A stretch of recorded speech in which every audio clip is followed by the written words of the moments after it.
Olivier Marceau a marqué l'histoire du triathlon de son empreinte. Et il est encore aujourd'hui une immense fierté pour le triathlon français. C'est une personne généreuse, accessible et passionnée par son sport. Dans cet épisode, nous allons aborder avec lui son parcours exceptionnel, sa vie d'athlète de haut niveau maintenant retraité, et bien évidemment, nous ne vous laisserons pas partir sans ses précieux conseils. C'était un honneur d'avoir pu lui tendre notre micro, et nous sommes ravis de pouvoir partager ce moment avec vous. Bonne écoute.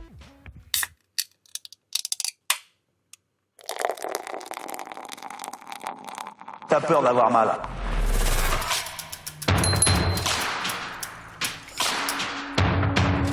C'est une trompette.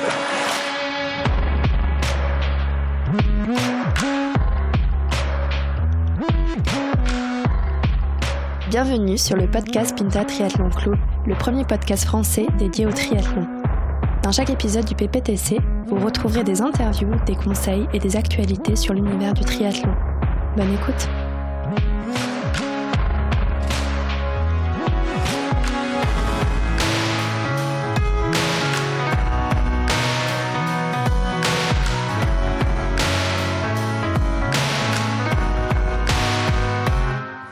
Trois 24 dans les... Mais putain, même quand j'avais pèleriné, elle faisait ça, j'aurais craché dessus.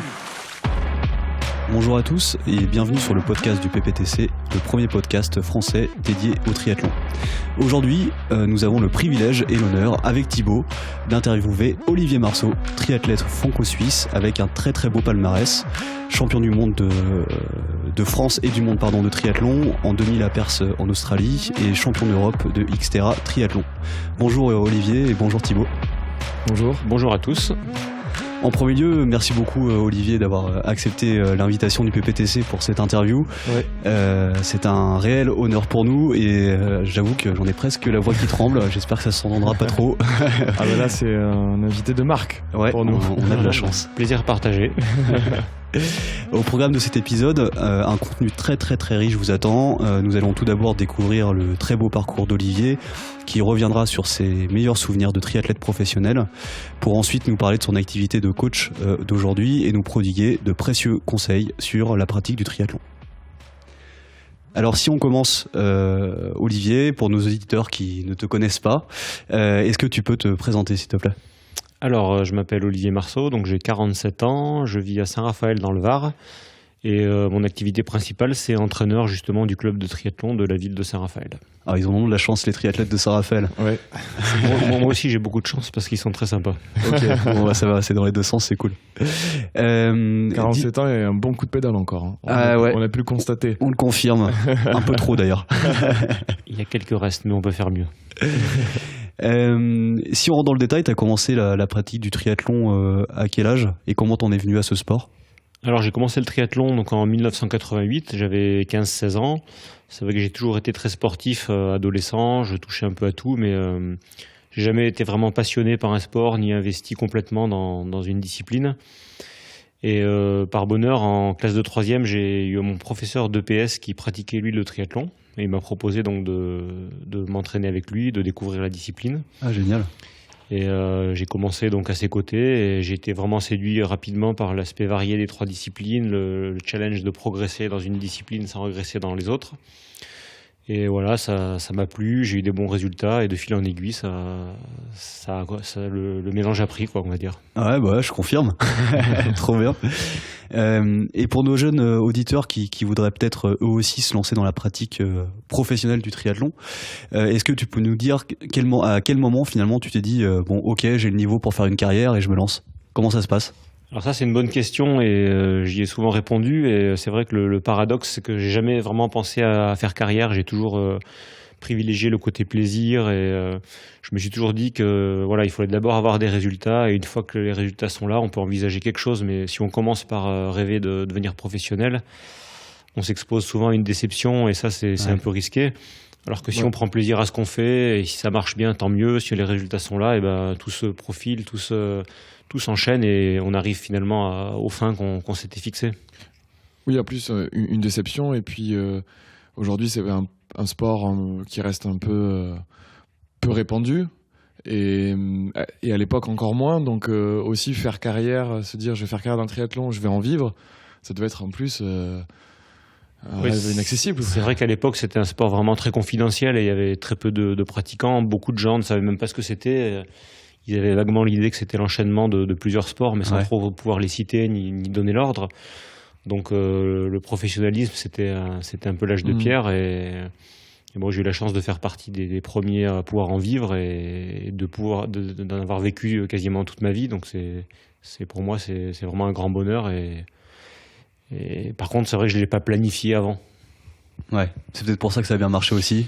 Je pense. Après, bon, c'est vrai qu'il faut avoir aussi des objectifs, des rêves, c'est important, mais je pense que c'est un peu une erreur de commencer à se dire qu'on va être professionnel et puis d'après de s'y mettre. Voilà, c'est un peu risqué. Et comment ça se passe justement? Parce que tu as dû jongler, je suppose, avec les études, avec le sport. Concrètement, comment tu as fait pour faire tout ça? Alors, j'ai pas jonglé beaucoup puisque les études, j'ai rapidement compris que c'était pas trop ma tasse de thé. Donc, j'ai fait le cursus habituel, j'ai fait le lycée, j'ai passé mon bac. Et puis ensuite, j'ai eu l'opportunité de rentrer au bataillon de Joinville en section sport de haut niveau. Et là, tout s'est enchaîné. J'ai commencé à avoir un petit salaire, à quelques sponsors, mon premier contrat professionnel au club de Poissy. C'était en quelle année? C'était en 95. D'accord. Donc avec quelques podiums au championnat de France cadet, junior et voilà, ensuite tout s'est enchaîné tranquillement, jamais sans brutalité, et je veux dire ça s'est fait un peu naturellement, et pour moi j'ai vraiment vécu ça pleinement et vraiment avec des yeux d'adolescent. C'était une expérience inoubliable, quoi. Ouais. Mais c'est quoi justement ce type de structure? Ça se passe comment? C'est du sport toute la journée? Alors, c'était un sport-études en fait au Krebs de Bouloris. C'est la Fédération française de triathlon qui avait mis ça en place. C'était donc la première année où ils installaient cette structure. On était 6 athlètes, 3 garçons, 3 filles. Et voilà, on avait un entraîneur pour nous. Donc pour moi, je découvrais un peu l'entraînement structuré, le côté un peu scientifique de la chose. Et c'est vrai que j'arrivais un peu de mon côté où je m'entraînais un peu à tâtons. Et du coup, ça m'a bien aidé. Il a tout de suite vu que j'étais pas nageur, donc il m'a vraiment mis le nez dans la natation. Et ça a bien changé depuis, on a vu, quand c'était ça en eau libre. Ouais, mais encore, je suis loin du niveau des meilleurs nageurs, mais bon, j'ai réussi grâce à lui à acquérir un niveau correct en natation et à limiter la casse, on va dire. Et ça m'a permis de faire une carrière dans le court distance malgré mon passé qui était... voilà, je suis un des seuls à pas avoir fait de natation avant de faire du triathlon. D'accord. Et bon, en m'y mettant tôt et de manière très intense dès le début, j'ai pu combler ce manque, et voilà, grâce à ça, j'ai pu faire du haut niveau. En plus, il y a un peu cette idée reçue en triathlon de dire ceux qui se lancent dans le triathlon, les triathlètes, ce sont des nageurs ratés, des coureurs ratés. Comme Vincent Louis, il y avait un peu ce discours-là autour de lui, que c'était un coureur raté, je crois, ou quelque chose comme ça. Et il avait à cœur de prouver que, non, un triathlète, c'est un athlète complet, au final. Et aujourd'hui, toi, tu l'as prouvé, effectivement. Oui, et après, c'est sûr que il y a toujours des gens un peu jaloux, aigris, qui vont dire que, voilà, qu'un triathlète, c'est un mauvais nageur, un mauvais cycliste, un mauvais coureur. Mais bon, moi, je vois le triathlon comme un sport à part entière. Et pour être bon triathlète, il faut être bon nageur, bon cycliste, bon coureur. Et voilà, c'est un sport qui a pas on peut pas comparer avec du vélo, de la natation ou de la course à pied. C'est pas la même chose. Ouais, il faut prendre ça différemment. Ouais, voire même être très bon sur les 3 sports, donc c'est très exigeant.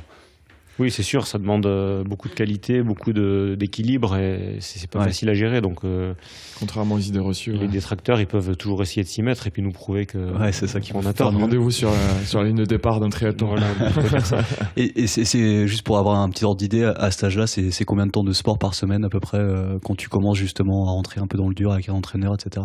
Alors, une vingtaine d'années, on va dire que c'est facilement 20-25 heures par semaine. Hein, donc, c'est quasiment du professionnalisme. Donc, très jeunes maintenant, ils prennent les athlètes, ils leur mettent un peu la pression, puisque c'est un peu le seul moyen d'y arriver. Surtout que le niveau, il augmente chaque année, donc on ne peut pas se permettre d'arriver la fleur au fusil et sur le talent, en s'entraînant quelques heures, de performer au niveau mondial. Donc ça, c'est pas possible. Donc c'est un peu ça passe ou ça casse, on va dire. Voilà, les meilleurs, ils y arrivent, les plus faibles, ils se cassent ou ils craquent mentalement, et voilà, la sélection, elle se fait là. Et à l'époque, le WTS n'existait pas, le World Triathlon Series, et du coup, ils vous préparaient quand même pour les championnats de France, championnats du monde qui existaient à l'époque. et peut-être après pour accéder en équipe de France, c'est ça? Tout à fait, oui. C'est À l'époque, il y avait quand même un Grand Prix national, il y avait des Coupes du Monde, il y avait des championnats nationaux, internationaux. Donc, ça n'a pas vraiment changé et l'entraînement était structuré autour de ça. Donc, on avait les équipes de France junior, les équipes de France senior. Donc, c'est vrai que quand on est junior et qu'on a l'occasion d'avoir la tenue de l'équipe de France et de représenter son pays sur une course internationale, ouais, c'est une fierté. on vit ça comme un rêve et on s'investit à 200%. C'est vraiment la motivation à son comble. On voit encore les étoiles devant tes yeux d'ailleurs quand on parle. C'est clair. C'est génial. Justement, si on rentre un peu plus dans le concret sur ta carrière professionnelle et tes titres, est-ce que tu peux nous résumer les grandes étapes de ton titre de champion de France en 95 jusqu'à tes 3 titres sur le Xterra Triathlon, en passant par ton sacre évidemment de champion du monde en 2000. Est-ce que tu peux nous parler un peu de tout ça? Oui, donc c'est vrai que j'ai commencé assez tôt, donc dès le début ça s'est vite bien présenté. Et j'ai eu ma première sélection en équipe de France, j'étais cadet. Donc je sortais un peu de nulle part, j'étais pas vraiment connu des circuits fédéraux, ni des stages, ni rien. Donc c'était un peu la surprise pour moi comme pour les autres. Et voilà, j'ai été champion d'Europe cadet en Hollande en 92. Ça aussi, c'était un souvenir exceptionnel. Après, j'ai connu l'équipe de France junior progressivement. J'étais encore junior, j'ai fait des podiums au championnat de France senior. Donc ça, c'était aussi un signe assez annonciateur. Et en 95, quand je suis passé senior pour la première année, j'ai eu le titre. Ah, dès la première année. Voilà, donc Okay. Il n'a pas le temps. Ça rigole pas. Non, pour moi, c'était un peu comme un rêve. Tout se déroulait un peu comme dans un rêve. Et puis après, on a eu... Du coup, tu gardes les pieds sur terre à ce moment-là quand même toujours? Oui, c'est sûr. Tu dis ça peut s'arrêter à tout moment, on ne sait pas. Voilà, ouais, c'est vrai qu'on se dit qu'on a fait déjà un bon bout de chemin et qu'on est arrivé à quelque chose de sympa, mais on peut toujours aller plus loin. Donc on a d'autres objectifs et on essaie de voir après le niveau international et de représenter son pays sur des championnats d'Europe, du monde. Donc... Ensuite, en 96, on a eu l'espoir que le triathlon soit au programme olympique, mais ça n'a pas été le cas. On a été un peu déçus, ça a été plus ou moins annoncé. Puis après, finalement, c'était qu'en 2000, finalement, qu'ils ont mis le triathlon au niveau des Jeux olympiques. Ah oui, donc 4 ans plus tard. Voilà, donc par contre, à partir de 96, on savait qu'en 2000, il y aurait du triathlon aux Jeux. Donc là, c'était vraiment la motivation d'aller aux Jeux et de participer aux Jeux olympiques. C'est aussi, là, c'est le niveau maximal. Je veux dire, on peut pas, pour un athlète, on peut pas rêver mieux. Donc pour moi, ça m'a vraiment donné des ailes et c'était mon but ultime, c'était de faire les Jeux en 2000. Voilà, donc, C'est vrai, c'est mieux d'être champion olympique que champion du monde finalement, en tant qu'athlète. Ouais, je pense que champion olympique est quand même une portée plus grande que champion du monde, surtout en triathlon, puisque le triathlon c'est un sport un peu modeste ou peu médiatique. Donc un champion du monde de triathlon, on va pas trop en parler, alors qu'un champion olympique, tout le monde va prendre oui, on va. L'info va être plus relayée. Et c'est plus médiatisé. Voilà, les épreuves. Même, je pense que ma participation au jeu a été plus médiatique que mon titre de champion du monde, même si j'ai pas eu de médaille. Donc si j'avais eu une médaille, ça aurait été encore un cran au-dessus à mon avis.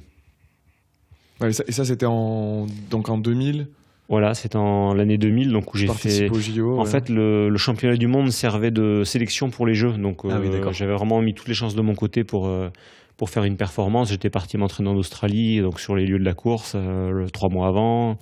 D'accord. Et pour moi, c'était presque plus important de faire une place sur l'épreuve de qualification qu'aux Jeux, puisque si on se ratait sur la qualification, on n'allait pas au jeu. Donc c'était un peu le paradoxe. Au moins aller au jeu. Voilà, donc j'ai tellement misé sur la qualification que je suis arrivé vraiment à 200% sur l'objectif. Et à cette époque-là, quand tu pars en Australie te préparer, c'est à tes frais, c'est organisé par la Fédé? Par la Fédé? Non, pas forcément, parce que c'est à mes frais, oui. C'est à tes frais, quoi. Le but, c'est d'être champion de France. Donc, pour l'instant, t'es pas encore dans la team pour aller au JO, quoi. Si, j'étais dans la team pour aller au JO, mais on était plusieurs. Il y avait 3 places et on était 5-6. Donc, il fallait décider maintenant qui y allait et qui y allait pas. Donc, c'était un peu la dernière ligne droite. Voilà. D'accord. Et c'est vrai que la Fédération française mettait à notre disposition des structures très compétitive en France, mais moi j'aimais aller m'entraîner plutôt à l'étranger, au soleil, au chaud, avec un groupe qui me correspondait bien, et donc j'y allais à mes frais, il n'y avait pas de souci. Et c'est vrai que là-bas j'ai trouvé vraiment de la motivation, un groupe avec lequel m'entraîner au quotidien, et pour moi c'était une super source de de motivation. Ouais. Donc je suis arrivé vraiment bien entraîné pour ces championnats du monde. Et le coach qui te suit à cette époque-là, c'est toujours le même qui te suivait il y a quelques années plus tôt? T'as toujours gardé le même Ouais. ou comment ça s'est passé? Ouais. Oui, j'ai toujours gardé le même Super. coach. Alors après, quand j'allais m'entraîner en Australie, il me suivait plutôt de loin et je m'entraînais avec un groupe. Donc voilà, il me laissait un peu carte blanche, ce qui est bien pour D'accord. un coach, voilà, de pas avoir la main mise non plus trop sur l'athlète, lui laisser un petit peu de marge de manœuvre. Et du coup, quand je rentrais en France au mois de fin mars, il me reprenait en main et on reprenait les entraînements ensemble. Ok, ouais, super. Et donc les JO, en 2000, et tu y vas, quoi.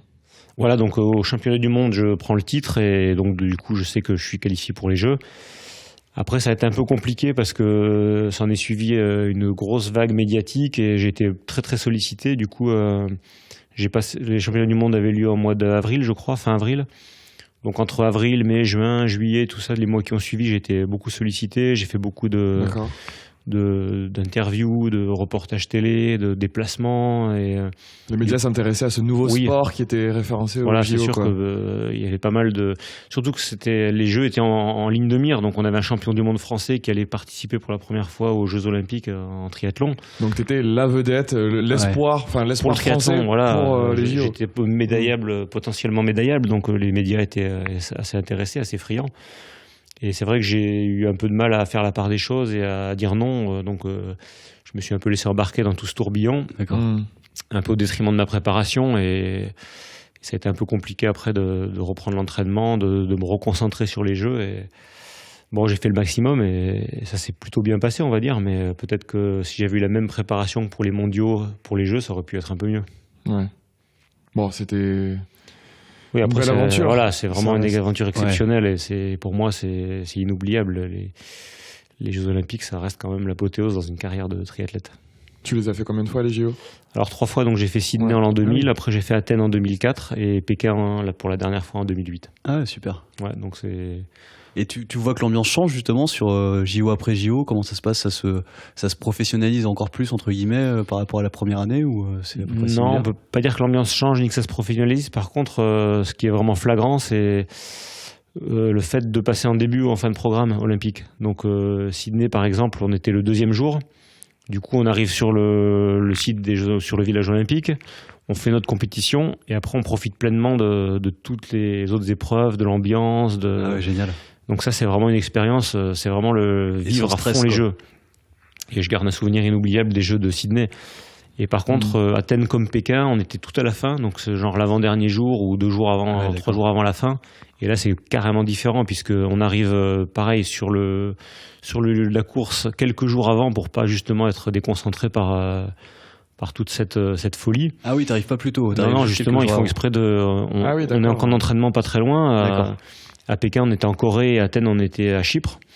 Et 2-3 jours avant la course, on débarque, on s'acclimate et ensuite les Jeux sont finis, donc Ouais. on voit Les rien en mecs fait. sont déjà en train de remballer limite. C'est ça, voilà, on fait la cérémonie de clôture et basta, athlètes. voilà, on n'en a rien vu et c'est un peu frustrant. Et Ah ouais. c'est Ouais, vrai tu que pour m'étonnes. moi, il n'y a pas photo entre Sydney et Pékin ou Athènes. Je garde vraiment un souvenir inoubliable de Sydney que j'ai vécu à fond du début à la fin. Et les 2 autres, bon, c'était un peu, j'ai vécu ça de loin, quasiment tous les Jeux, et puis je me suis fait plaisir 3 jours sur la fin en essayant de profiter un peu, mais c'est pas pareil. Ouais, tu m'étonnes. Ouais. Et en 2000, tu prends ta revanche sur les championnats du monde. C'est ça? Non, les championnats Non, du monde, c'était c'est avant plus les tard. Jeux. Donc, Pardon. du coup, c'était la qualification pour les Jeux, c'était les Ouais. championnats du monde. Et Ah oui, où bon. je décroche ma qualif en avril et les Jeux, c'était en septembre ou fin août. Donc, voilà, il fallait. C'est une année vraiment bien remplie puisque j'ai commencé à m'entraîner sérieusement, genre début janvier pour les mondes. Et il fallait tenir jusqu'à fin août, début septembre pour les Jeux. Donc, c'était un peu dur de faire les deux, on va dire. Et je me suis concentré sur le premier objectif, qu'il fallait pas que je rate, sinon je n'allais pas aux Jeux. Et voilà, donc du coup, c'était un peu dur de faire les deux, mais bon, j'ai quand même fait au mieux, et bon, j'ai pas de regrets. Ah, ça fait une grosse année finalement. Oui, c'était une grosse 2000, année bien ouais. remplie et dure à gérer pour moi qui Ah, ça m'étonne pas. découvre un peu tout ça. Donc, mais bon, c'est un souvenir inoubliable. C'est vrai que j'ai confondu les championnats de France. Ouais. C'est les championnats C'était du monde avant ça. avant les JO, ouais, c'est ça. Et du coup, on s'est dit qu'une question qui pourrait être intéressante, c'est quel est ton plus beau souvenir dans toute ta carrière? Est-ce qu'il y a une course en particulier, un moment dont tu te souviens et qui est vraiment et à retenir, à placarder. Ouais, c'est dur de résumer ça comme ça, mais je vais dire qu'il y a plusieurs catégories dans les courses. Moi, j'ai 3 courses qui m'ont marqué par leur aspect au niveau sportif, on va dire, au niveau résultat, performance. C'est donc mon premier titre européen en junior, alors que je m'y attendais pas, j'en ai parlé tout à l'heure, c'était un peu la surprise. Premier résultat international, champion d'Europe. Là, c'est premier gros résultat. Ah ouais, c'était très émouvant.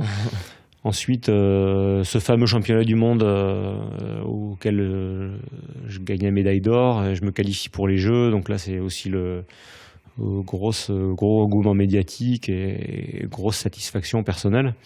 Ouais, quand tu t'es passé une d'arrivée, tu te dis je suis le meilleur triathlète du monde. Déjà, il n'y a personne au-dessus. Voilà, déjà avant, quand on sent que ça se profile bien, que la course se passe bien, qu'on sort de l'eau dans les premiers, qu'on s'échappe en vélo, qu'on a un petit groupe, on voit que dans le groupe d'échappés, on est potentiellement le meilleur coureur, on commence à se dessiner un peu à se projeter un peu sur un bon résultat sans vraiment penser à la victoire, mais se dire un podium c'est jouable, peut-être premier. Tu sentais l'excitation là, sur la course, tu savais que tu étais bien positionné. Voilà, on était 6 échappés et la semaine d'avant on avait fait une Coupe du Monde à Sydney et sur les 6 qui étaient là, c'est moi qui avais le mieux couru. Donc je me disais que si je reproduisais la même course qu'à Sydney, normalement c'était moi qui devais gagner la course. Puisque les meilleurs coureurs, enfin ceux qui couraient plus vite que moi étaient relégués à 1 minute derrière. Tu les avais lâchés sur le vélo. Voilà, donc je me disais que si jamais j'arrivais à les contenir, normalement sur les 6 qui posaient le vélo ensemble, c'était jouable. Et c'est ce qui s'est passé puisque je gagne la course et le deuxième il revient à 15 secondes mais il était parti 1 minute derrière. Ah ouais. Donc il revient à 15 secondes derrière toi. S'il avait posé le vélo avec moi, j'étais mort, mais là je savais qu'il était 1 minute derrière, donc voilà, il fallait tenir et c'est ce qui s'est passé. Et voilà, donc je passe la ligne en premier. Et comment tu le sais justement les places de tes adversaires? C'est ton coach, directeur de course qui te crie les résultats un petit peu pendant que tu cours ou Ouais, on a des pointages. Après, souvent les parcours c'est sur des allers-retours, on se voit les uns les autres, donc on gère un peu l'écart et voilà, je savais où j'en étais, je savais que ça revenait derrière, qu'il fallait tenir. Et par contre, je pouvais pas affirmer avec certitude que ça allait tenir, mais bon.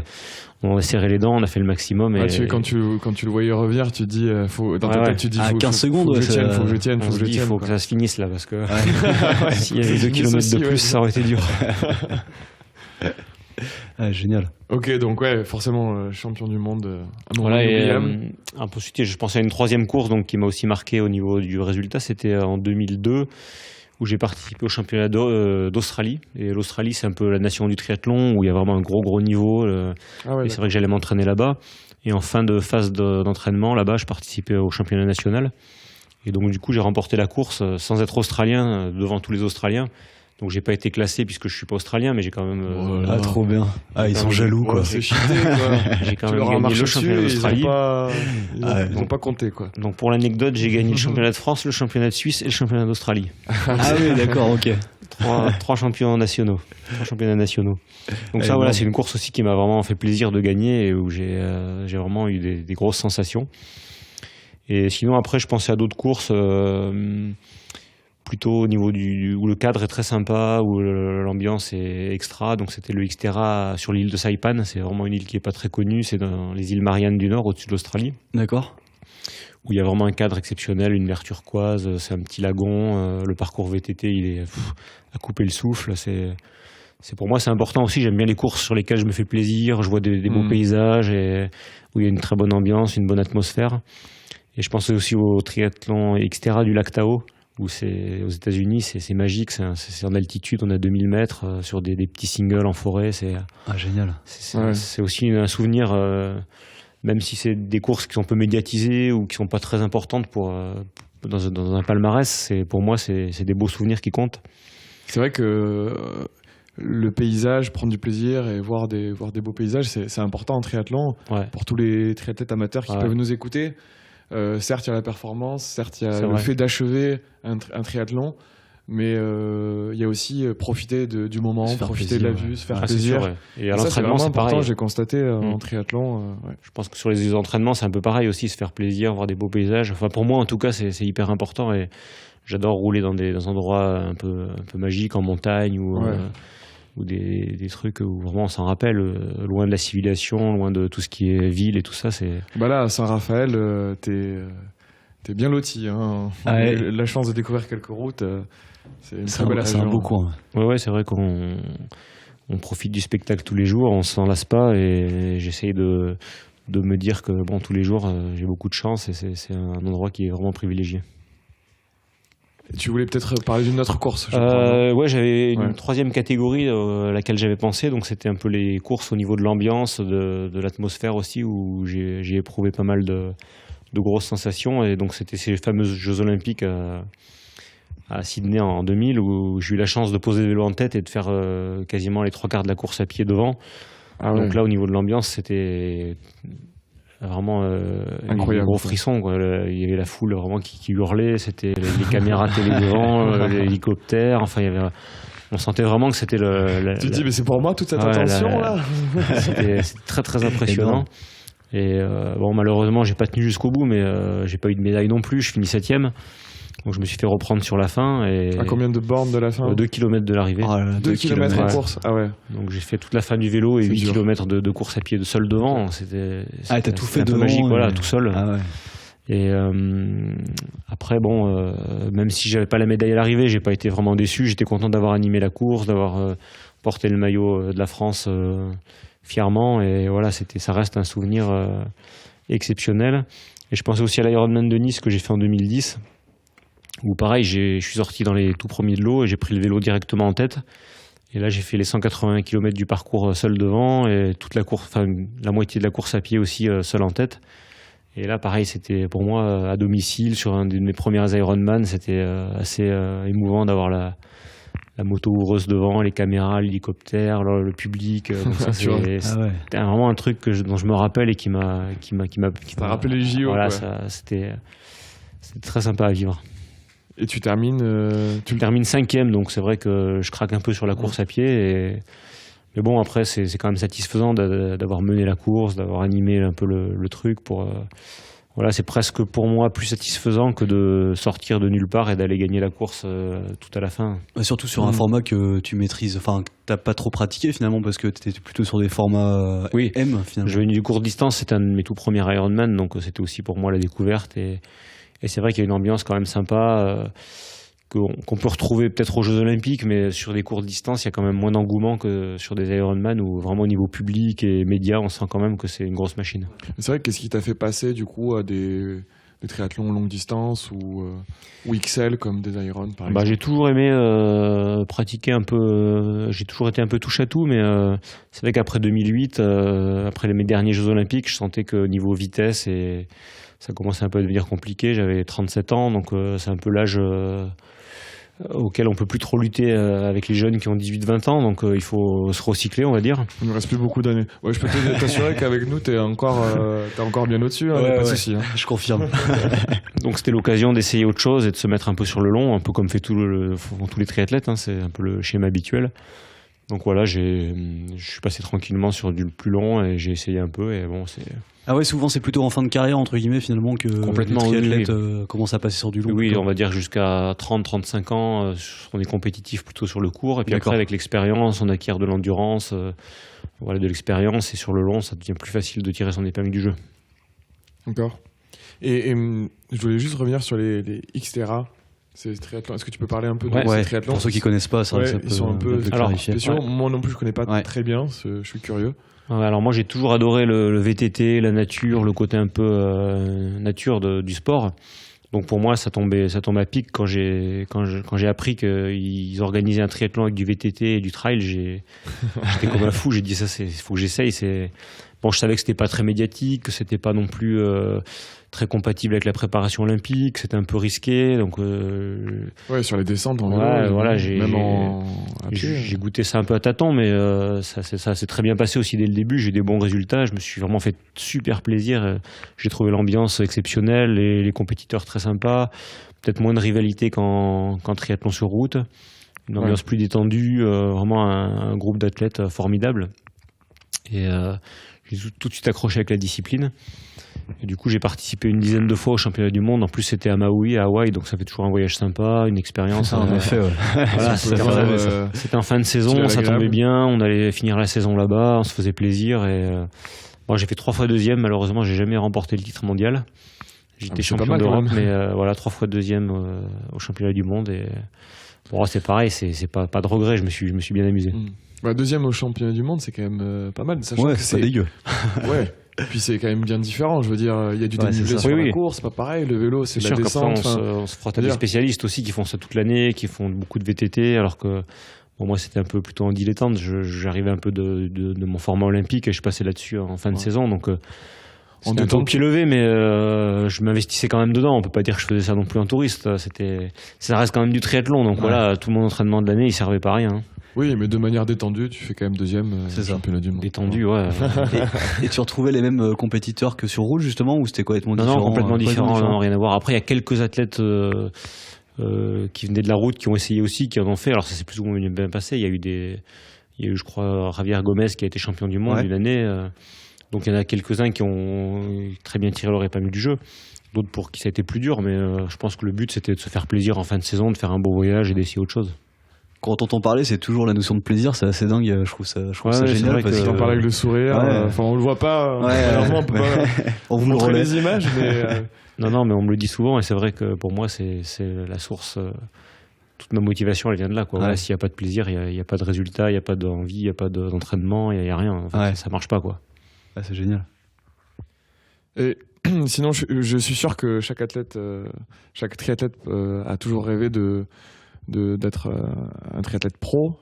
Et est-ce que tu peux nous expliquer un peu la journée type d'un triathlète pro, l'encadrement, les sessions de repos, ça va être des gros volumes, la nutrition. Oui, c'est sûr que ça paraît très très gros comme ça quand on voit ça de l'extérieur, mais bon, sur une journée c'est un peu difficile à dire parce que toutes les journées ne se ressemblent pas. Maintenant, on peut dire plutôt que sur une semaine, c'est pour du court de distance, en tout cas 25 heures à peu près d'entraînement par semaine, donc ce qui représente, on va dire 20-25 km de natation, 300 en vélo et 60 en course à pied. Ah oui. Donc ça, chaque Pas mal. semaine. Et après, il y a des stages quand on part en préparation, on peut monter à 40 heures d'entraînement dans la semaine, donc ça double quasiment tous ces chiffres. Mais ça, c'est sur des courtes périodes, voilà, c'est sur une semaine. Et c'est vrai que ça paraît énorme comme ça quand on voit ça de l'extérieur, mais quand tout est articulé autour pour que ça se passe bien, que toute la logistique est prise en charge, que l'athlète a qu'à penser à son entraînement et sa récupération, qu'il y a un staff médical qui l'accompagne, c'est relativement facile à faire, les 25 heures. Par contre, c'est vrai que moi j'admire plutôt les gens qui travaillent à temps plein, qui ont une vie de famille, et puis en plus qui arrivent à s'entraîner 10 ou 15 ou 20 heures par semaine pour préparer une course. Là, c'est beaucoup plus compliqué. Pour moi, ça devient vraiment une vraie organisation. Je te cache pas que c'est pas facile. Et encore, on n'a pas de vie de famille Oui, en oui. tant que tel, avec des enfants, etc. Oui, c'est ça. Ouais. Mais ouais, ça prend beaucoup de temps et d'énergie. C'est sûr. Et l'encadrement justement médical, c'est quoi? C'est un kiné, c'est un ostéo, je sais pas. Oui, dans chaque team national, il y a des kinés, des masseurs, des médecins, des ostéos. Donc on est pris en charge, on est massé, les repas sont prêts, sont équilibrés. Il y a qu'à penser à son entraînement. Donc c'est entraînement, récup et soins. Donc finalement, c'est assez facile de se faire 40 heures dans la semaine dans ces conditions. D'accord. Et l'ambiance avec les autres, avec tes collègues, entre guillemets, compétiteurs, ça se passe comment? C'est cordial? C'est des potes? Ouais, alors le triathlon, c'est vraiment un sport très, très convivial, très sympa. Je trouve que c'est aussi ça qui m'a plu dans ce sport, c'est que il n'y a jamais eu d'animosité, ni de guéguerre, ni de clan. Après, la course, ça reste la course. Chacun donne le meilleur de soi. Et bon, on se fait pas de cadeaux, ça c'est sûr. Mais à l'entraînement, on est potes et on collabore bien. Et voilà, on partage des très bons moments. Il n'y a pas de souci. Et puis c'est une question qui me vient. On en parlait hier, il me semble. Il n'y a pas vraiment de dopage aussi. Enfin, c'est pas quelque chose de répandu aussi. C'est pas un sport qui est touché par ça. Je pense pas. Non, c'est vrai que la culture du triathlète, c'est quand même c'est un sport moderne. C'est un sport où il n'y a pas trop d'antécédents de ce côté-là. Après, bon, de dire qu'il n'y en a pas, c'est peut-être un peu s'avancer, mais je pense que c'est un peu partout pareil. La nature humaine, voilà, c'est malheureusement on peut pas contrôler tout le monde, mais c'est quand même un sport sain, il me semble, sur lequel il n'y a pas des grosses sommes d'argent qui circulent. Donc, oui, c'est peut-être ça qui fait que... Voilà, c'est sûr que ça aide. C'est sûr que ça favorise, quand il y a des gros montants en jeu, ça favorise la triche. Maintenant, voilà, c'est assez bien contrôlé quand même. C'est chacun responsable un peu de ce qu'il fait. Et je pense que dans le milieu professionnel, c'est quand même un sport très très sain.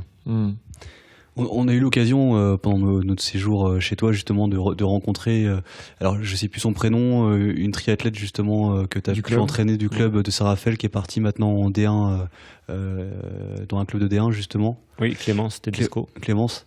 Et c'est quoi les conseils justement que tu donnes à ces jeunes-là qui sont pas loin finalement, parce que juste pour résumer, enfin je le dirais beaucoup moins bien que toi, mais D1 c'est finalement l'opportunité aussi de se faire sélectionner par l'équipe de France. C'est ça ? Voilà, c'est le haut niveau, on va dire français. Donc chaque club peut prétendre à avoir une équipe en D1. Il faut passer par la D3, la D2, puis la D1. Et ensuite, voilà, c'est un peu l'élite du triathlon français et international, puisqu'il y a aussi des étrangers qui courent pour des clubs français en D1. Ah oui, d'accord. Donc il faut faire sa place. C'est sûr que c'est pas évident, mais une fois qu'on a une place en club D1, c'est déjà qu'on a un certain niveau. Ouais. Et ça on l'a vu en natation d'ailleurs. Elle allait vite. Ça permet après de se faire repérer, de participer à des grands prix si on est devant. On se mesure à d'autres étrangers sur des formats qui ressemblent un peu à des WTS, puisqu'il y a du drafting. C'est un peu des courses. C'est un peu les seules courses qu'on peut faire dans ces conditions si on n'a pas accès à la WTS. Donc c'est un bon moyen d'y accéder. Et là, les conseils, c'est toujours pareil pour moi. C'est se faire plaisir avant tout. C'est pas mettre la charrue avant les bœufs. Essayer de bien gérer son ascension, de ne pas aller trop vite. Voilà, il faut prendre ce qui est à prendre et voilà. Après, c'est la motivation, c'est au jour le jour se battre. Et c'est sûr que c'est très dur d'accéder au haut niveau. Ouais, ça donc détermination, plaisir. Voilà. Et pour moi, ça passe par là. Après, bon, il y a peut-être d'autres gens qui ont d'autres sources de motivation ou d'autres choses qui les fait vibrer. Mais bon, chacun après trouve sa motivation et son énergie où il peut et où il veut. Ouais, bien sûr. Ouais, super. Si on revient sur tes compétitions, ta dernière compétition, si je me trompe pas, en tant qu'athlète pro, date de 2013, c'est ça ? Ouais, c'est dur à dire. Après, moi, j'estime que depuis les Jeux de 2008, j'ai senti un peu que voilà, c'était un peu l'usure commençait un peu à prendre le dessus, qu'au niveau de la motivation, c'était un peu moins évident. Que... Quand tu dis l'usure, c'était tu sentais physiquement? Non, plutôt psychologiquement. Psychologiquement, c'est pas grand chose, mais bon, quand on se bat avec des gamins qui ont 18 ans et qui ont vraiment la grosse motivation, qui commencent le tri, qui sont vraiment des étoiles plein les yeux. Mentalement, c'est dur. Même s'il manque 2 ou 3%, ça fait la différence. Quoi. On se bat plus comme avant l'entraînement, on met moins d'énergie, on met moins de conviction. Et forcément, ça se ressent. C'est pas grand-chose, mais sur le haut niveau, ça pardonne pas. Quoi. C'est quelques secondes. Et quelques secondes, c'est plusieurs places. Et tout de suite, on est largué. On l'a vu, ton titre de champion du monde. Voilà. Le mec est à 15 secondes derrière. Hein. C'est ça. Donc, c'est vraiment des poignées de secondes. Et voilà, quand on sent que au niveau motivation, on a un peu de mal à se faire mal, à y aller, on s'écoute un peu trop, qu'on a moins envie, là, c'est que voilà, il faut faire quelque chose. Donc, j'ai senti que c'était... Je savais de toute façon, je me faisais pas d'illusions. Je sais bien que quand on approche des 40 ans en triathlon, c'est que la carrière est plutôt derrière que devant. C'est vrai que ça doit être une décision, ça doit être une décision dure à prendre justement en tant qu'athlète, se dire quand est-ce que j'arrête. Ouais, c'est pas évident. Puis bon, après c'est un peu l'inconnu. C'est pas comme un footballeur qui a gagné des millions et qui sait qu'il peut arrêter quand il veut et qu'il est tranquille. Nous, c'est un peu, on se dit bon, qu'est-ce qu'on va faire ? Comment je prépare l'après ? Est-ce que je vais être au bord d'une piscine à surveiller ? Est-ce que je vais me retrouver sans rien ? Est-ce que je vais créer quelque chose, un business ? On pense un peu à tout, on étudie un peu toutes les pistes. Et bon, après, il faut se décider au bon moment. Et moi, ce que je voulais vraiment avant tout, c'est pas arrêter du jour au lendemain. Voilà, j'accordais vraiment beaucoup d'importance à ce que ça se fasse en douceur, à ce que j'arrête progressivement, que je me mette pas du jour au lendemain à plus faire de compète, à me retrouver à faire autre chose, à déprimer, je sais pas, dans un bureau ou à faire un truc qui avait rien à voir avec le sport, et ça me faisait un peu peur, ça. J'ai eu l'impression un peu de jamais travailler de ma vie, en fait, puisque j'ai fait toujours ce que j'aimais, ce qui me plaisait, même si c'était rigoureux, même si c'était beaucoup d'investissement. Ouais, bien sûr. C'était ma passion, donc je me voyais pas faire des horaires fixes, faire quelque chose qui me transcendait pas. Et ça a été un peu une angoisse pour moi. Donc j'ai fait progressivement, j'ai été très bien accueilli à Saint-Raphaël où ils m'ont proposé un poste qui me correspondait bien. J'ai réussi à m'occuper du club de manière progressive. Au début, c'était quelques heures par semaine. Après, j'ai fait un peu moins de compète, un peu plus de coaching. Et bon, finalement, ça me plaisait. J'ai sympathisé un peu avec tout le monde et j'ai trouvé ma place. Mais bon, ça s'est pas fait du jour au lendemain, quoi. Et justement, tu as réussi à vivre finalement du triathlon, entre guillemets, toute ta vie, enfin en tout cas pendant toute ta carrière de pro. où tu as dû justement compléter avec d'autres sources de revenus peut-être certaines années ou Tu avais créé une marque. Ouais. Non, c'est ça. Ça c'était plutôt après, non. Pendant ma carrière, en fait, j'ai vraiment bien vécu au jour le jour. Voilà, je gagnais confortablement ma vie, j'avais aucun souci. Après, voilà, j'ai pu faire une belle maison. Mais bon, j'ai pas pu épargner et me retrouver avec un matelas pour finir mes jours sans source, sans revenu, voilà. Okay. Donc je savais qu'il fallait que, même si j'avais bien gagné ma vie au jour le jour, il fallait que je continue à travailler et que je trouve une source de revenus pour la suite. Et quand tu es triathlète pro, c'est tes sources de revenus, du coup, en tant que triathlète pur, c'est tes sponsors.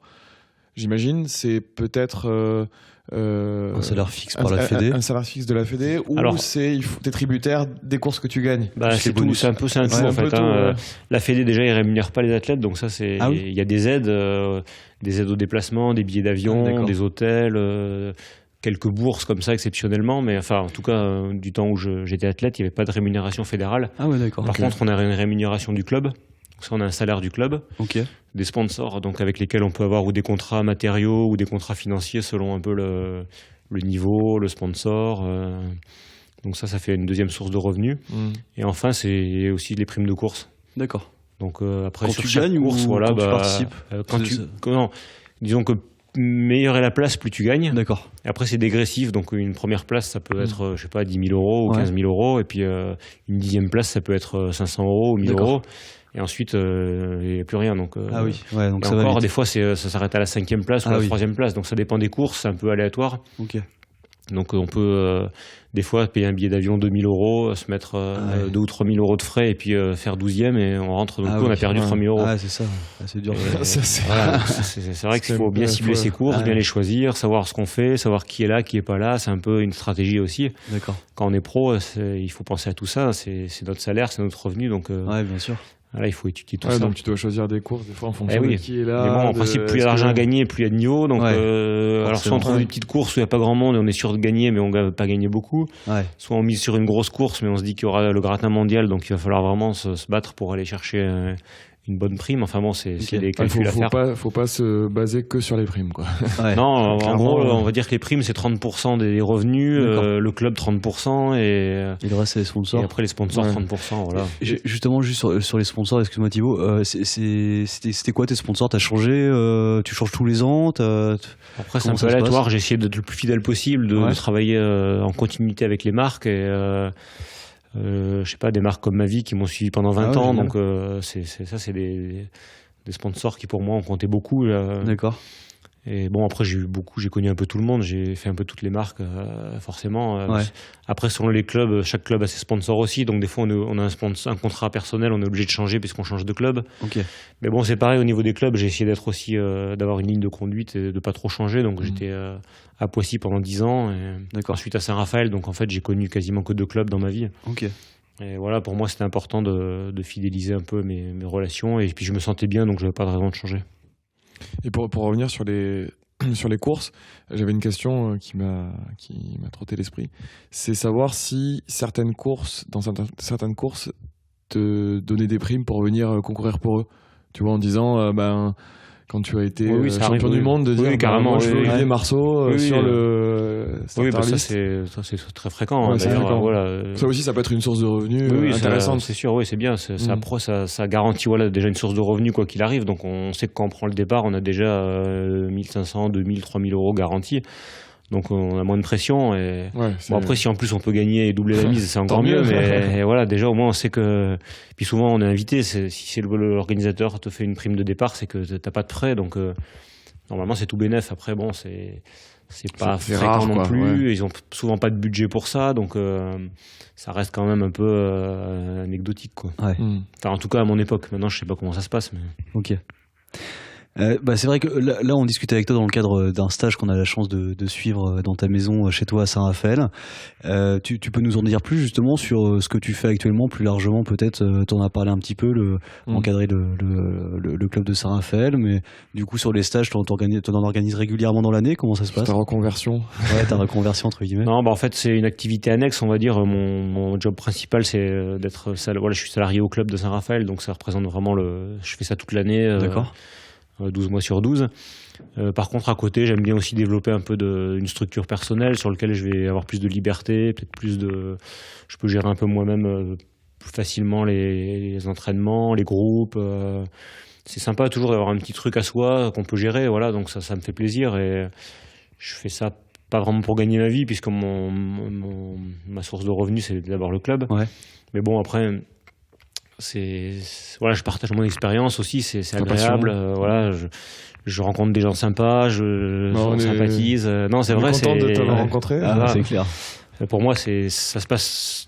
Alors, je sais pas si j'ai de la chance, mais bon, ça se passe souvent très très bien. Pour la petite anecdote, on a fait ce stage ici, on fait ce stage avec toi ici, grâce à Pierrick, qu'on a interviewé dans les premiers épisodes, qui a fait le Northman, voilà. avec qui on s'entraîne de temps en temps, qu'on salue, et qui nous a conseillé aussi de faire ce stage avec toi. Exactement. Pour préparer notre premier Ironman. Voilà, parenthèse.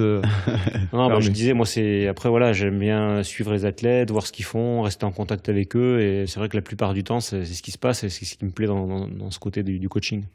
Ah, c'est super.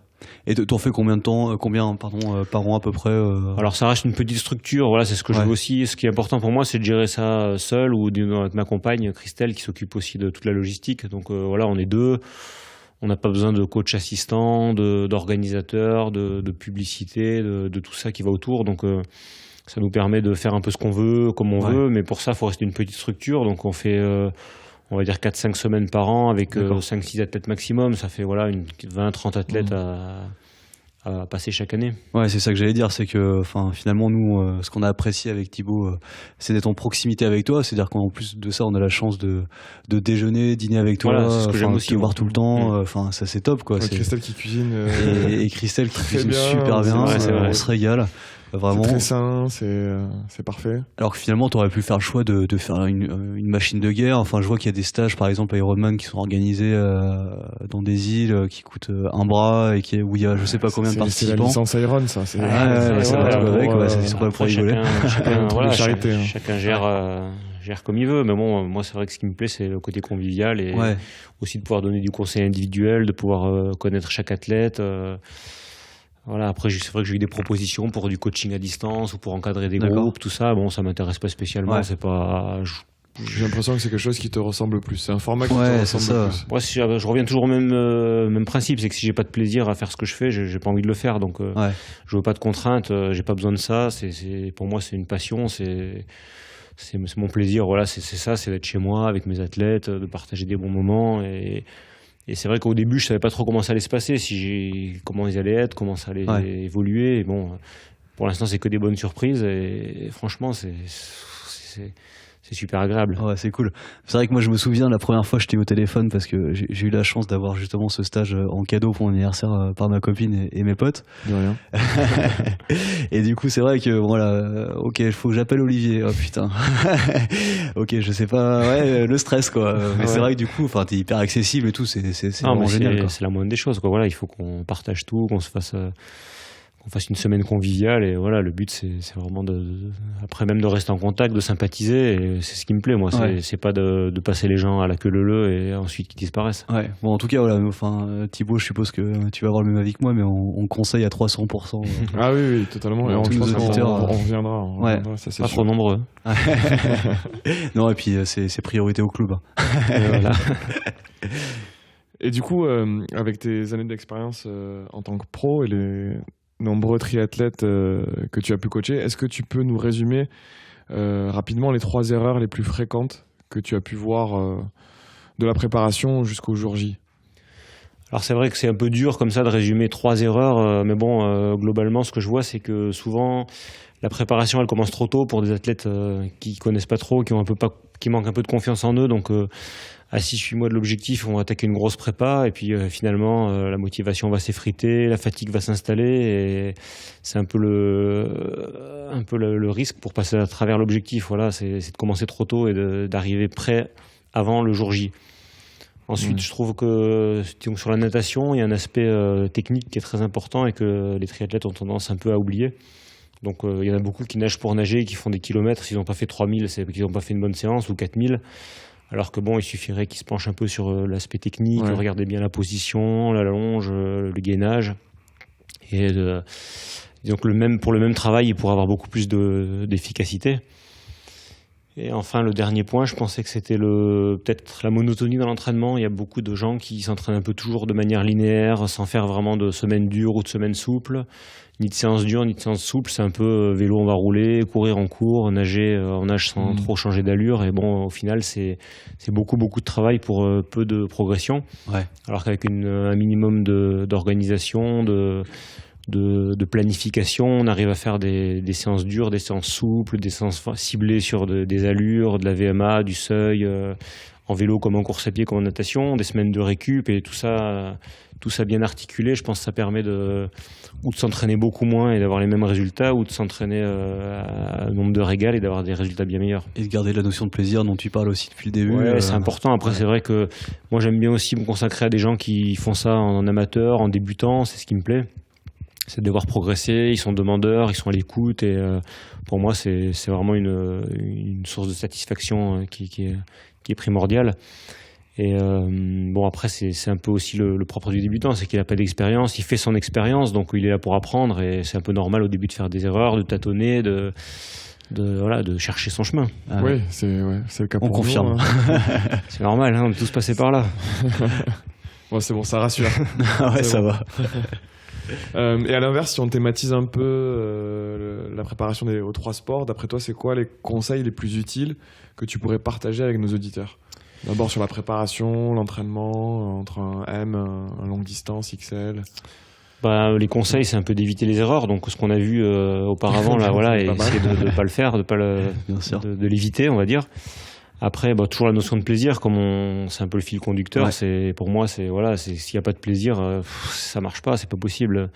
Donc quelqu'un qui fait ça à contre-cœur, qui a pas envie, il peut pas y arriver. Ou alors ça va mal se passer. Après, je pense que c'est important aussi d'être vraiment à l'écoute de son corps. C'est un sport qui est très exigeant, qui demande beaucoup de sacrifices. Et maintenant, il y a beaucoup de gadgets technologiques qui permettent d'être assistés, entre guillemets. Et c'est un peu dommage parce qu'il y a beaucoup d'athlètes qui n'arrivent plus trop à savoir ce qu'ils ressentent, qui sont dans les chiffres, quoi. Oui. Il faut savoir écouter un peu aussi les messages que le corps envoie. Des fois, il y a des signes d'alerte qui veulent dire lever le pied, arrête, fais-en plus, fais-en moins, repose-toi. Voilà, il y a plein de petits signaux qu'il faut savoir capter. Et ça se fait aussi avec l'expérience.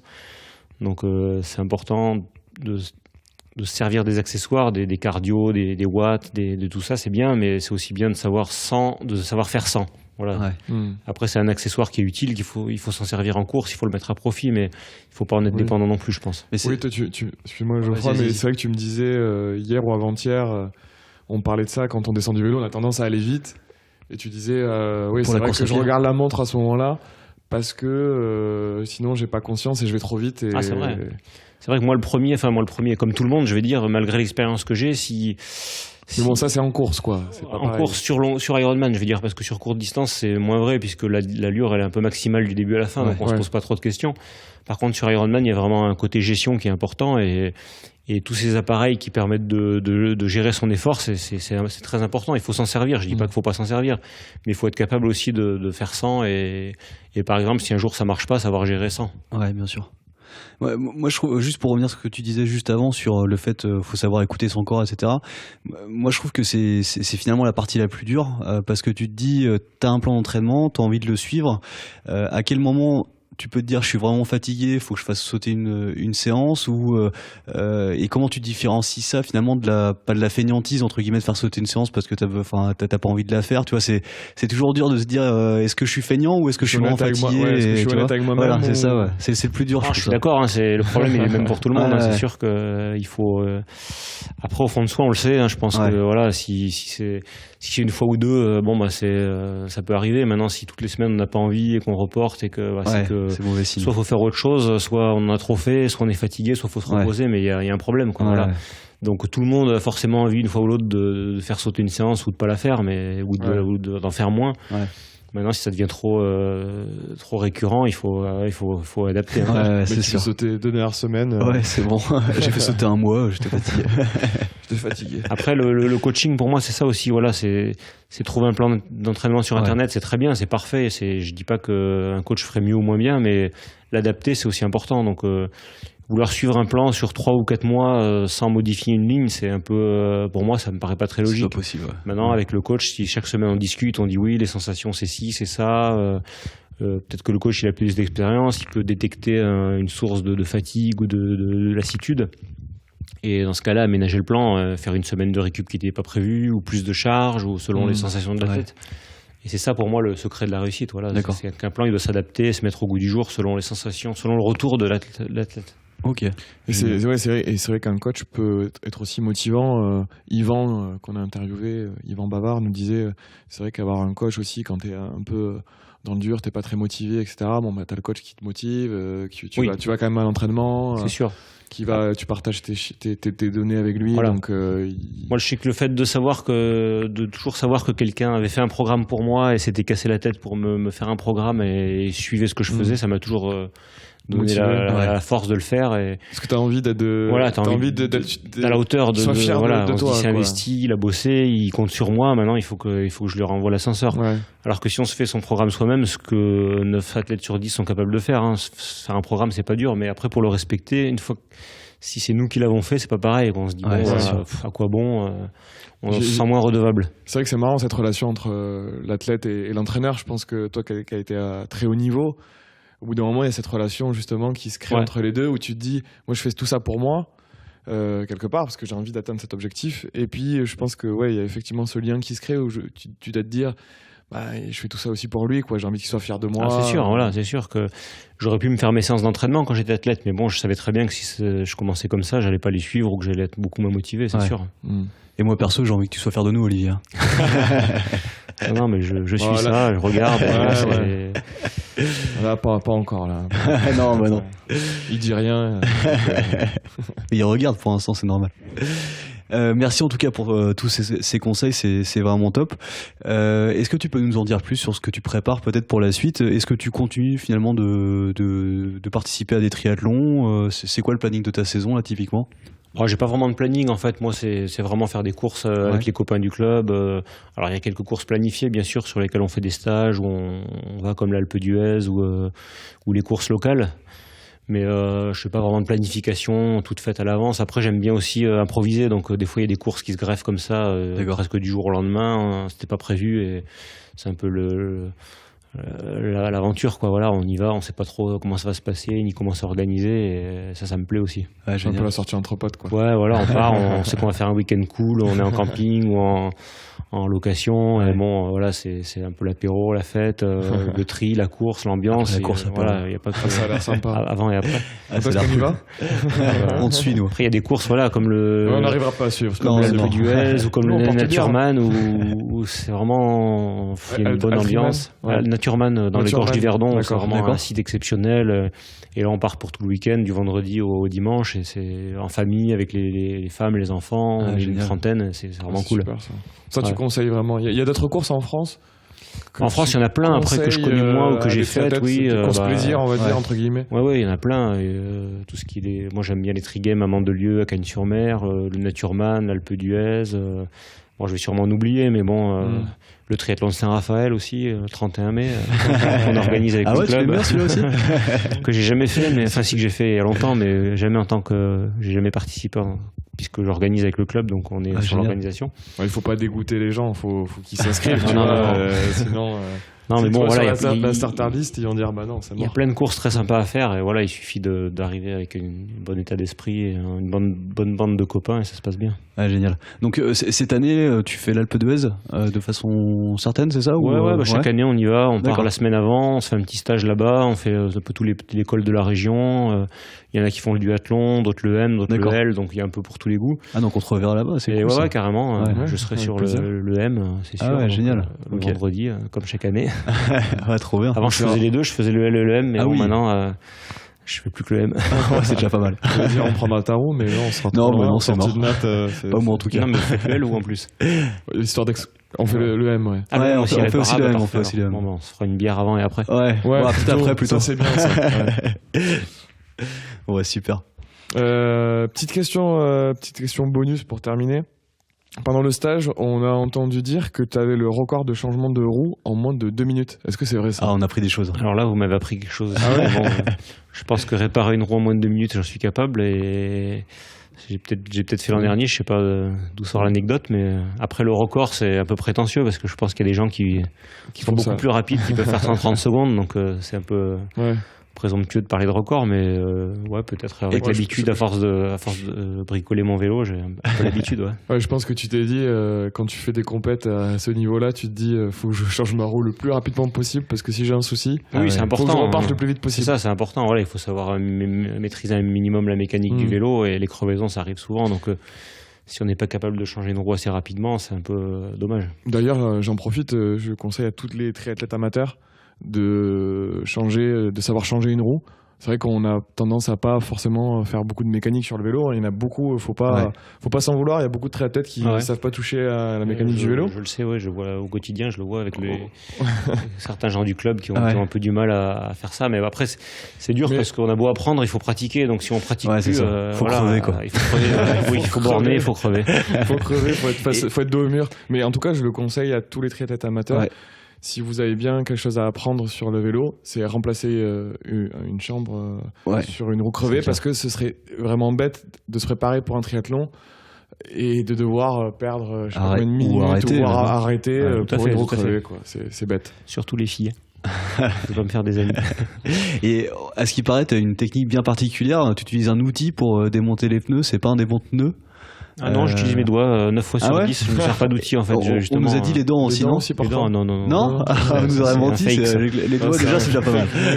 On s'est foutu. Alors il y a quelques pneus neufs qui résistent bien et avec lesquels c'est impossible, il faut vraiment des montes pneus, mais la plupart du temps ça se fait bien juste avec les mains. Ah oui, ok, j'arrive pas perso. Pas besoin de des montes pneus, ok. Normalement, ouais. Pourquoi pas ? Écoute, je crois qu'on arrive presque à la fin. Et la tradition, c'est vrai, mais ça c'est à la fin. Ouais, c'est à la fin. On a une tradition dans le podcast Pinta Triathlon Club, c'est de demander à notre invité sa bière préférée. C'est la question la plus dure de toute l'interview, je pense. Faut pas se tromper. La grosse pression, c'est le cas de le dire. Non, je suis pas arrêté vraiment sur une marque précise. J'aime bien la bière en général. C'est vrai que c'est plus le moment, le partage, le côté sympa que le produit en lui-même. Après, si elle est bien fraîche, ça passe tout seul. Après une bonne journée, en fin de journée de préférence, parce que après l'entraînement, c'est un peu raide. Après l'entraînement, pas forcément. Des fois, après une journée de repos, ça peut faire du bien aussi. Voilà, faut en avoir envie, il faut la partager. Et après, j'ai toujours l'image de la bonne Pietra en Corse. Après une bonne randonnée sur le GR20 ou sur une terrasse d'un petit café, là, c'est. Il y a aussi le côté, une bière locale dans un endroit, un pays ou un endroit, ça fait toujours plaisir et on découvre un peu des saveurs, ça rappelle des souvenirs et c'est un moment vraiment qu'il ne faut pas hésiter à savourer. Génial. Très bien, donc on est sur la Corse avec une Pietra. On ferme les yeux. Voilà, c'est tout pour cet épisode. J'espère, comme nous, que vous avez appris plein de choses. Nous, on a adoré partager cet entretien avec toi, Olivier. Encore merci pour ton temps. Merci beaucoup. Tout le temps que tu nous as consacré sur l'entraînement et ici même. Ça faisait longtemps, donc merci de m'avoir redonné un micro. Même si ça me manquait pas spécialement. Merci beaucoup. En tout cas, vraiment, on est honoré de t'avoir eu sur le podcast. C'est génial. Longue vie à votre podcast et je vous souhaite plein d'auditeurs, plein de nouvelles connexions, plein de téléchargements. J'en croise les doigts. Merci. On vous invite d'ailleurs du coup à nous suivre sur Instagram. Écoutez Olivier, suivez-nous sur Instagram. Tout à fait. Donc sur Instagram @pptc_tri, sur le club Strava PPTC, et n'hésitez pas à consulter notre site pptc.fr pour avoir des informations complémentaires sur les épisodes ainsi que des articles autour du triathlon. On va essayer d'en poster un peu plus dans les prochains jours, semaines. Voilà. Pensez également à vous abonner sur les plateformes pour ne rater aucun épisode, sur Apple Podcast par exemple, ou Spotify. Exactement. Ou d'autres. Et n'oubliez C'est fait, très bien. Olivier, c'est fait pour Olivier, il manque plus que vous. Il manque plus que vous, c'est ça. Et n'oubliez jamais que l'important, c'est le club. À très bientôt. Merci encore Olivier et à mon acolyte Geoffroy, bien sûr. Merci Olivier, merci Thibaut. Et longue vie au club.